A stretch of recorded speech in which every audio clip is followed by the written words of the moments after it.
In this video, I'm going to show you how to fix Fortnite FPS drops and lag and low FPS. First thing you want to do is you want to go here and type in settings. Over here, you want to go to gaming settings. So you'll see game mode settings. Go here and make sure game mode is turned on. After that, you want to go here and type in display. So in display settings, you want to go down and you will find the advanced display. Actually, not here. You want to go back here. So you want to go down and find the graphics. Inside graphics, advanced graphics settings. Make sure you turn on hardware accelerated GPU.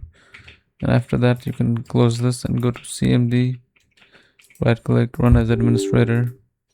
And here we'll run some commands. So first, run this command, dism online cleanup image restore health, and press enter. And then type in ipconfig/renew and press enter. And then type in ipconfig flush DNS. And then net winsock reset catalog. And then net stop WUA user v. And then net start WUA user v. And lastly, sfc/scan now. This might take a few minutes to load and finish. Once it's done, you can close this down. Next thing you want to do, you want to go here, type in run. And here you want to go to %temp%.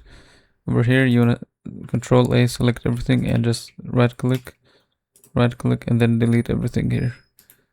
And after that, you want to go here to this PC, go to C drive. And down here, you will go to Windows, and here you will find Prefetch. So inside Prefetch, you want to Control A, select everything, right click, and then delete.